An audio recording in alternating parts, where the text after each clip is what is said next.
Hi, it's Paul Sackers, Good News Broadcast. I'm speaking to Rich Snyder. Hi, Rick. How are you? I'm great. Thanks for having me today. Well, I'm excited to speak with you. You've created a wonderful book, Use Your Gut Instincts to Make Smart Business Decisions, Decisive Intuition. I think I'm a little overweight, so I might have a lot of gut to work with. But I don't think that's the answer. I think the answer is where.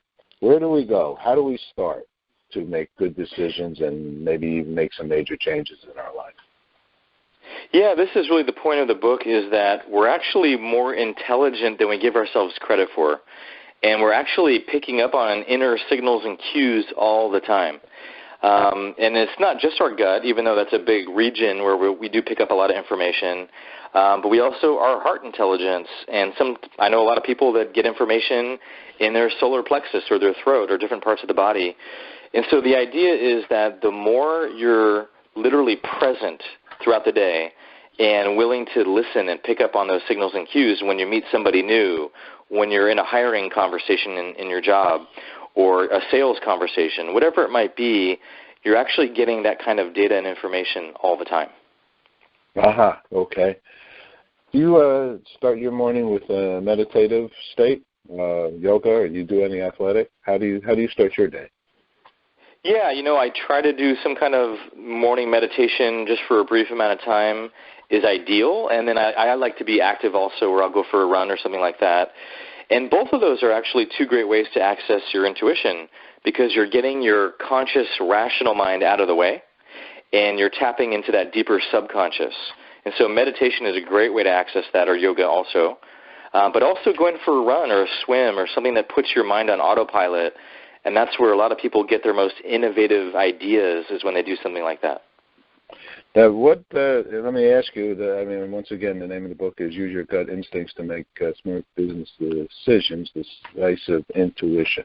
Decisive Intuition, what does that mean? So decisive intuition, the idea is that a lot of times when I work with leaders and teams, I find that people are either one side of the spectrum or the other. So a lot of times people are very decisive. Sometimes they're very impulsive, and they just shoot with their hip and go with their first thing they think of. But they're not very intuitive. They don't take time to listen. They don't take time to pause and really ask the right questions. They just want to go ahead into action. Then there's other people on the other side of the spectrum who are very intuitive, and they're just waiting for the answer. But sometimes they're waiting too long, and they're afraid to make a decision. And so that can also hurt you in a business where if you wait for too long, your competition has already made that decision. So for me, the key is, how do you actually harness the best of both as a leader, where you learn to be decisive on your intuition, which means you're making some time to listen to those inner signals and cues that are so valuable, but you're also putting that into action. Well, you have a beautiful quote here from Marshall Goldsmith, the New York Times #1 bestseller author. Snyder, that's you, shows you're not only why building intuitive skills for your leaders and teams are critical for innovation and success. He actually shows you how to do it. This inspiring book transforms your company culture and keeps you a step ahead of the marketplace. Okay, so I see here that you have like a six-step process for leaders, executives, and entrepreneurs. Give us some examples of that. Yeah, so I'll run through them really quick, and then I'll give you just a little bit of a taste of each one. So the first step is just being receptive, having an open mind and a receptive mindset. Second one is then slowing down. So once my mind is a bit opened and I'm waiting for my intuition to find me, then I can actually slow down and listen for those signals and cues. Now, once I slow down, the outer noise is eliminated, but I still have to deal with the inner noise, and that's where I have to learn how to befriend my inner critic and separate the voice of my inner critic from the voice of my deeper intuition. Once I've done that, then I can tap into my body and really get into the deeper signals and cues that are happening in my present moment right now. Then once I understand how my intuition works and the signals and cues that I get, then I can ask for guidance, and I can actually ask a question like, should we hire this person? Should we delay the product launch? Whatever my question might be, should I stay in this relationship? and literally listen to my bodily signals and cues for what my body's telling me. And then lastly, the last step is then how do I then act on my inner intelligence? So just because I know in my bones what I need to do doesn't mean that I necessarily act on that. I might be afraid to have that conversation. And so that's really living from this deeper intelligence takes a lot of courage because it's asking us to really put into motion those signals and cues that we're getting throughout the day. So what's in essence, what do we do? You know, where everybody's busy, running around. We have the work responsibilities, we have the relationships responsibilities, and it's sort of can be difficult to put a bit of pause on. I actually wanted to. I'm involved with the International Day of Peace, World Peace Day, and I had said I wanted to try to stop the world for a day, a moment, half a second, right? Okay, and somebody, a very smart man, Maurice Strong, said to me, "Well, just try to pause it," and you use that word, pause. Let's start with that. So how do you make your play? You go into the woods and hide from everything. I mean, we're so visual. I got a messy bookcase over there, and I have, I got a stack of bills over there. Where do I hide? No, wait, do I not hide? What do I do? I'm in the fundery, which is probably not even a word. Yeah, so you're right. You don't have to hide, but there's another way to relate to it is, what if I actually take an intentional break? And this is something that we do with executives all the time, is even if you could take a 5-minute break where you imagine putting your phone on airplane mode for just 5 minutes during the day. And trust me, it takes a lot of work to get some executives to do that. But what happens is when you turn it off, you can start tuning into your original smartphone, which is internal, and really start to ask the question and tap into a different place. Steve Jobs used to do this. He would get away from the computer. Would imagine how busy he was, right? He would step away from the computer. He would walk around the Apple complex outside, just around the block, barefoot, because that would force him to slow down. He would literally walk around barefoot around the Apple complex, and he would get new ideas and innovations that he would never think of by just looking at the same computer screen for another 3 hours. I believe it. I believe it. How's your life? You doing okay? I'm doing okay. With all this? Yeah, in fact, a lot of my life, I feel like I need to live what I am teaching and practice what I preach. And so it's important for me to listen to my intuition about making big decisions in my own life. It's not just something that I write in a book, but, I found this meaningful in my life and with the people that I know and work with also. So, an example is I moved to France to write this book, and I had a clear intuitive signal to move to France. And, it wasn't England, it wasn't Spain, it wasn't San Francisco, it was France very specifically. And so I've been, working with my intuition for a while now, so I know that it serves me, and life is more fulfilling when I'm on that ride. And so it ended up being an incredible adventure out there, and I came back with a book. Did you read an Ernest Hemingway book as a young man? And I did. I loved Ernest Hemingway. And in fact, I was in the south of France. Yeah, I was in the south of France where he was, along with F. Scott Fitzgerald, who wrote The Great Gatsby. And both of them were in that same area in the south of France when they wrote their books. So I did feel like there were like the grandfathers of the past kind of cheering me on in certain ways. There you go. So those were impressionable kinds of things for you. And possibly was maybe somewhere in your mind the impetus for you to go to France to do it. We're so bombarded though with so many different things. And one thing, if you do one thing, then you can't do another thing, right? Is that a bad way to look at life? Well, you have a good point that we're so flooded with information and bombarded all the time, and this is why tapping into our human intuition is more important than ever. And one of the things that I'm on the front lines of is businesses that are involved with AI and big data, and our flood of information is not going to be slowing down. It's going to be continuing to increase. which means our ability to discern from all the information that we're flooded by is going to be more important than ever, and a skill that everyone in the workforce is going to need in the future. So that's why I'm saying we need to get out in front of this now and tap into our human intuition while AI continues to be a bigger part of all of our lives. Well, you have some thoughts here. Roadblocks, okay? I think it's the wonderment that I was sort of alluding to. You have 5 roadblocks to assessing your intuitive intelligence and how to overcome them. So what would be considered a roadblock? Yeah, so roadblocks are basically those things that get in the way of our deeper intuitive intelligence. So one of them, the top one I think, is our rational mind. It's our conscious, critical thinking. And so it's just a different wavelength than intuition.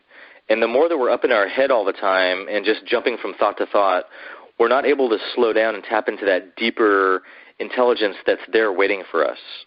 Other common ones are doubt. We doubt what we feel, we doubt ourselves all the time, and that really gets in the way of coming from that deeper center. Another one we've talked about already is busyness. The more busy we are throughout our day and the constant movement and overstimulation and our need to be entertained all the time, we're not allowing any space for that intuition to find us. A couple other ones are fear and strong emotions. So if I'm really if I get a big an intuitive no about something, is that really my intuition or is that fear? And so if we're in a very emotionally charged state, that's different than intuition.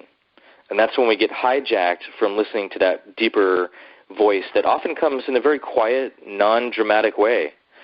And then lastly, our ego gets in the way a lot of times. We might have an intuitive sense to do something, but we have our willpower and our ego that says, no way, I want to keep going as is. I'm not going to leave this relationship, or I'm not going to take that risk and move something in the business forward. And so our ego can often get in our way as well and sabotage our success. You thought out a lot of good things. The name of the book is Use Your Gut Instincts to Make Smart Business Decisions, Decisive Intuition. I'm talking with Snyder. Rick, let me ask you another question here.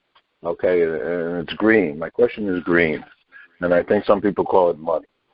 And I sort of kind of think, at least I'll speak for myself, being in some business that I created on my own 30-plus years ago, did real well for a long time, and then moved the business to a good news broadcast 21 years ago. And it seems like the financial aspect of it has been bleak. And so, and to be frank, I'm fairly stressed about my personal condition. I turn 70 next month. And I got a lot of pressure on me right now. I've used up, my life savings pretty much, just a little left. I'm coming out with, I've been working on a movie called Woodstock Forever, Peace, Love, and Hope. I'm focused on the Peace Day activities of creating them in Times Square and Central Park and so on. And but I'm really kind of strained right now in life. I got to find a new roommate here. I got a place I got to fix up. They're not going to rent it for me. I got a lot of things crashing on me right now. So I to a certain degree, I'm not sure what to do. I eat. I know that's one thing I do. Then I overeat, like that, and say, well, at least I can go and have a cheeseburger, maybe, But I hate myself after all this food. I'm in a predicament right now. I'll be straight out, and I'm really not sure which step to take because I feel like I got 10 steps I got to take all at once. So I'm very much interested in what you're thinking here. Yeah, I mean, first of all, thanks for just sharing so honestly and vulnerably about where you're at. I appreciate that, and it's real, right? This is meant to be used in real life situations, and so one thing I would do in your shoes is I would try to map out, what are the different options that I feel called to? Like one of them might be keep going as is. One might be going in a whole different direction. There might even be a third option. And so I would get those mapped out first. And what I like to do is first do a typical pro-con list where I'm just engaging my critical mind first because that's what I know and I'm familiar with. And I would just write out, like, what are all the pros of this one choice over here, and what are all the cons, and same with the other two choices, let's say if there's three choices. And so I would do a typical pro-con critical thinking exercise. But then I would actually close my eyes, and I would bring up each of those images to mind one at a time. And I would notice, what is my inner signals and cues trying to tell me? And so when I bring up option number one, let's say option number one is keeping the steady course that I'm on right now. And I would notice, like, what do I notice in my body? Like, do I notice I get clenched? I feel a bunch of fear flooding me. I'm getting a strong no. My chest goes cold. What are the different, maybe I even see an image or hear an audio sound. Like, what are the different cues that I'm getting? And then when I imagine going down option two, maybe I notice my heart opens up and I get excited. And even though it's a bit of a risk, there's something I feel lighter. And so I would just go through all of those different options that you're facing and just start to close your eyes and trust and listen for, okay, what is my body actually telling me? Because I love this quote, the body doesn't lie. The mind lies all the time. Not all the time, but the mind does lie. We tell ourselves stories. We over-exaggerate. We under-exaggerate. The mind will play games with us, and it's actually the mind that can't always be trusted. But the body doesn't lie. And so the more that we can learn how to tune into our inner antenna and our subconscious mind, that's where we're going to get more closer to the truth of where we're actually drawn toward or what we want to move away from. How about, and this has affected me also in the last year, so I've had a couple of health concerns. Okay, so significant melanoma, rotator cuff, and this and that. And so things that I knew in my life, right? And they start to put also, in addition to the word money, the word health isn't that part? I mean, that's part of my decisive intuition. So if I'm questioning some health conditions, I feel like I can't go at it like I did 20 years ago. Let's put it like that. I guess I got to start to think, be more realistic to, as you're saying, and I appreciate that thought, to my body is not lying. My body is saying, right, Paul, you got a couple of hits here. Maybe you can't run a company anymore. Go get a job. I did it once before in my life. CBS, PBS. I had real jobs, company. And maybe I'm tired maybe of being an owner of a company, and I know that there's many owners out there, right? I mean, somebody said 90% of America is small business, right? But it's not easy. Yeah, you bring up a good point also around the fact that, listening to our intuition is an ongoing conversation. And so something that might have been right for us 20 years ago might not be right for us today. And so I think that's where the courage comes in, is am I willing to even ask the question and keep listening to what my inner sense is telling me. And it means I got to check in every so often and get honest with myself and honest with other people also. And so I think that's what's, once again, courageous about this, is just being willing to stay in conversation, because what I needed 10 years ago is going to be different than what I need 10 years from now. Okay. And if you're in this process and people, do, in essence, make some severe changes in their life, you're running a company and now you're going to go get a job, let's call it, even though you had a job running your own company, but you're going to have somebody else maybe writing you a check at the end of the week, hopefully. That's it's like a drastic change, or am I making it, the thought of that, more drastic than it needs to be? No, I think that's accurate. I think that, it doesn't have to be, this could be on smaller, questions that people have also, like, oh, do we want to go away for the weekend or stay home? It could be used in smaller ways also.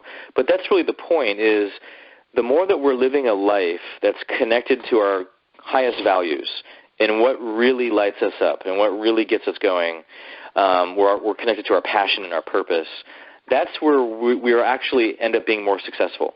And we're living a life that we are in love with, versus, not making those choices in those key moments. And I think all of us can look back, and there's probably choices we wish we would have made. And so that's what I'm really a stand for right now, is how can we live our best lives? And we can do that when we're really listening to